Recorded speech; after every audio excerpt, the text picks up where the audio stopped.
Dhanbad top news में आज Dhanbad police ने मुख्यमंत्री हेमंत सोरेन के करीबी चंद्रकांत टुड्डू की हत्या के आरोप में उनकी पत्नी को किया गिरफ्तार। बताएंगे पूरा मामला।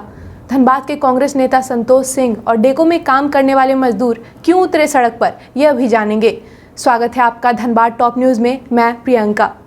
धनबाद की खबरों में करेंगे चर्चा धनबाद में आयोजित फिट इंडिया फ्रीडम रन की, और बात करेंगे धनबाद के भूली में विरोध प्रदर्शन के बाद की प्रतिक्रिया की। कुछ और धनबाद की खबर, लेकिन पहले देश दुनिया का हाल। नई राष्ट्रीय शिक्षा नीति पर राज्यपालों का सम्मेलन राष्ट्रपति और प्रधानमंत्री ने संबोधित किया। गवर्नर कॉन्फ्रेंस में प्रधानमंत्री मोदी ने कहा, शिक्षा नीति में सरकार का दखल कम होना चाहिए। भारत में एक दिन में 93,000 कोरोना केस। भारत में कोरोना मामले 42 लाख के पार, 32 लाख लोग स्वस्थ भी हुए। भारत में मेट्रो रेल सेवा आज से दोबारा शुरू। बिहार में जेडीयू शुरू करेगी चुनावी अभियान। सप्ताह के पहले दिन सेंसेक्स 60 अंक और निफ्टी 21 अंक बढ़कर बंद हुआ। सोने की कीमत 80 रुपये प्रति 10 ग्राम बढ़ी, तो वहीं चांदी का दाम 890 रुपये प्रति किलोग्राम बढ़ा। ये थी देश और दुनिया की खबरें। अब चलते हैं धनबाद की खबरों की ओर।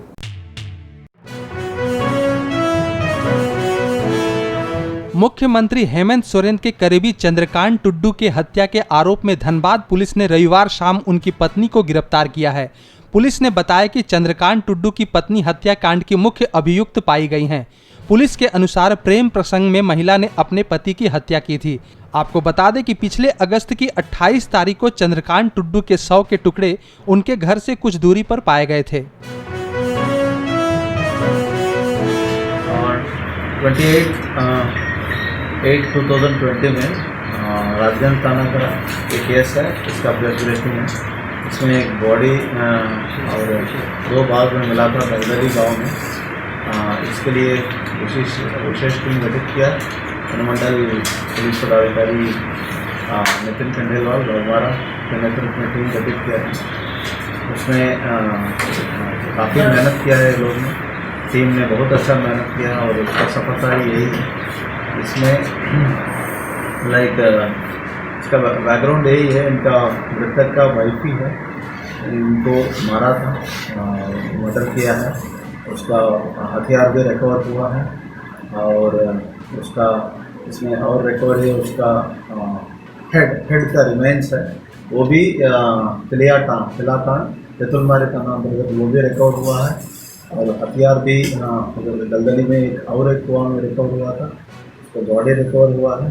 और उसके बाद वो बास्केट है, वो भी उसका बास्केट और स्लीपर वगैरह सब उनका घर में ही रिकवर हुआ है। हत्या के कारण मतलब इनिशियल ये याद कर इनका कुछ अफेयर इसीलिए। किस व्यक्ति के साथ था फिर, वो पकड़ाया या नहीं? वो उसका संदिग्ध अभी मतलब कन्फेशन में तो इनका नहीं आया है, बट वो भी मतलब खुद ही एक्सेप्ट किया है, कन्फेस किया है और उसका कन्फेशन में के बेसिस पे ही ये हथियार सब रिकवर हुआ।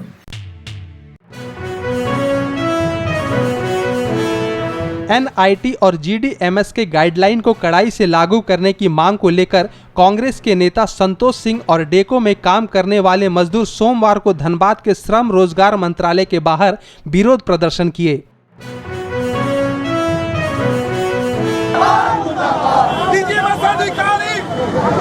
अधिकारी आउटसोर्सिंग को ब्लैकलिस्ट करो।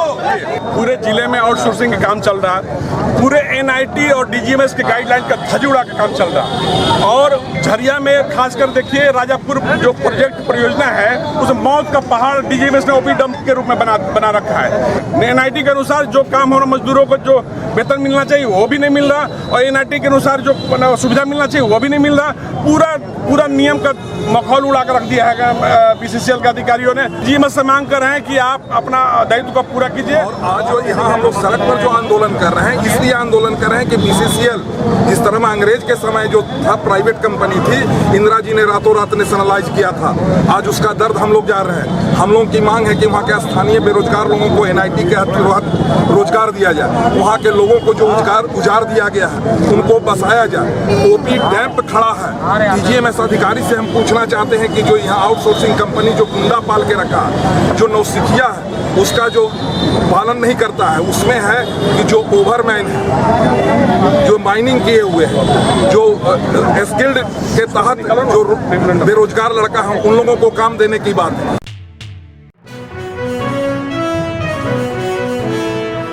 धनबाद के भूली में कई दुकानदारों को बीटीए के द्वारा नोटिस देकर शुक्रवार को दुकानें खाली करने का निर्देश दिया गया था, जिसको लेकर दुकानदारों और स्थानीय लोगों ने सोमवार को विरोध प्रदर्शन किया। वहां के दुकानदारों का कहना है कि इस विरोध प्रदर्शन के बाद बीटीए ने अपने फरमान को वापस लेते हुए दुकानों को हटाने पर रोक लगा दी। मैं भूली जनसंघर्ष समिति के सभी माननीयों के सौजन्य से बहुत ही बेहतर रहा। हम लोगों ने रैली के माध्यम से लोगों को जागरूक करके बीटीए प्रबंधक से वार्तालाप करने के लिए आए। बीटीए प्रबंधक का बहुत ही अच्छा आज हम लोग के प्रति सोच था। उन्होंने कहा कि जो पहले से दुकान मकान है हम उसको छेड़ने नहीं जा रहे, लेकिन अब जो नया निर्माण करेंगे तो उस पर 100% रोक लगेगा, चाहे वो मकान हो, चाहे वो दुकान हो, चाहे वो खटाल हो, चाहे वो झुग्गी झोपड़ी हो। क्योंकि विशेषल की संपत्ति को अतिक्रमित करके आप अगर हमको डिस्टर्ब किए तो हमने ऐसा कोई नोटिस जारी आज के बाद नहीं करेंगे जिससे भूली के लोगों को परेशानी हो। ये नीरज यादव यहाँ के बीटीए एडमिनिस्ट्रेशन है, उन्होंने दिया, और भूली जनसंघर्ष समिति के सारे लोगों का उन्होंने धन्यवाद कहा कि आप लोग के सहयोग से हमको भी भूली का जानने का मौका मिला, और आज के बाद ऐसा कोई कानूनी कार्रवाई हम नहीं करने जा रहे। पिछले शुक्रवार को बीटीए के द्वारा दुकान मकान और झुग्गी झोपड़ी हटाने के लिए 24 घंटा का अल्टीमेटम दिया गया था। उससे भोली वासियों में रोष भी था और भय भी था। निश्चित रूप से हम लोगों ने फिर जनसंघर्ष समिति की बैनर तले आंदोलन स्टार्ट किया, और आंदोलन के चरम में धनबाद के जनप्रतिनिधियों ने भी हमारा साथ दिया। निश्चित रूप से आज जब आंदोलन के दूसरे चरण के बाद हम बीटीए प्रबंधक से वार्ता करने आए तो उन्होंने हमें आश्वस्त किया कि आगे से ऐसी कोई कार्रवाई नहीं होगी। आज के बाद ये कार्रवाई समाप्त होगी। इसीलिए भूली नगर वासियों को भी हम धन्यवाद देना चाहते हैं अपनी चट्टानी एकता के लिए, और बीसीसीएल प्रबंधन को भी धन्यवाद देना चाहते हैं।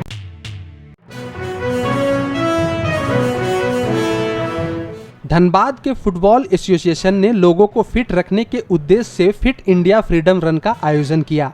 यह आयोजन 15 अगस्त से ही चल रहा है। हर वीक इस एसोसिएशन के लोगों को संदेश देते हैं। फिट इंडिया फ्रीडम रन का आयोजन 2 अक्टूबर तक चलेगा। आज जो है हम लोग कार्यक्रम फिट फॉर इंडिया का ही हुआ, इसमें इस सबको फिट रहना है, ये संदेश हम लोग दे रहे हैं। और हम लोग का डिविजनल स्पोर्ट्स एसोसिएशन की तरफ से ये दिया गया है टास्क कि इसको जो है हर वीकली आप हर डिपार्टमेंट का जो है आयोजन किया है। तो आज हम लोग का पर्सनल की तरफ से सीनियर डीपीओ साहब थे जेपी सिंह सर, उन्होंने लीड की, और ये हर डिपो में हो रहा है। जैसे बरका खाना, पतरातू, गोमो, तो अपना अपना हर जगह क्षेत्र में अपना अपना डिपो जो है उसको आयोजन कर रहे हैं। पूर्व मध्य रेल धनबाद द्वारा फिट इंडिया फ्रीडम रन का एक आयोजन किया गया, जिसमें हमारे धनबाद डिवीज़न के सीनियर डीपीओ साहब श्री जेपी सिंह सर मौजूद थे। और ये स्पोर्ट्स डिवीज़नल स्पोर्ट्स की तरफ से ये प्रोग्राम हर वीकली किया जाता है। इसमें अभी चूँकि कोरोना का माहौल चल रहा है, ये एक बहुत बड़ा अच्छा संदेश जाएगा कि फिटनेस का सबसे अच्छा तरीका है कि आप ग्राउंड से जुड़ें। ये मैसेज के लिए हम लोग हर हफ्ता एक वीकली प्रोग्राम डिवीजनल स्पोर्ट्स की तरफ से किया जाता है, जिसमें हमारे स्पोर्ट्स ऑफिसर कुमार उदय सर हैं। उन्होंने ये एक अच्छा संदेश भेजने का प्रयास करने का कोशिश कर रहे हैं। मकसद ये है कि हम लोग को जस्ट ये फिट के एक संदेश देना है कि आप स्पोर्ट्स के द्वारा अपने आप को फिट रखें। एक नज़र मौसम पर। सोमवार की सुबह की शुरुआत कड़ी धूप के साथ हुई और शाम होते होते बारिश ने दस्तक दे दी, जिससे उमस भरी गर्मी से लोगों को राहत मिल गई है। मौसम विभाग के अनुसार अगले 2 दिनों में भारी बारिश और वज्रपात की संभावना जताई जा रही है। आज का अधिकतम तापमान 33 डिग्री सेल्सियस और न्यूनतम तापमान 26 डिग्री सेल्सियस रिकॉर्ड किया गया। आप अपने आसपास की घटनाएं और समस्याओं को हमें व्हाट्सएप कर सकते हैं। हमारा व्हाट्सएप नंबर है 9334210302। चलते चलते आपको छोड़ दिए जाते हैं धनबाद में बारिश का आनंद उठाते कुछ लोगों की तस्वीरों के साथ। फिर मिलेंगे धनबाद टॉप न्यूज़ में सोमवार से शुक्रवार रात 8:30 बजे। तब तक के लिए नमस्कार।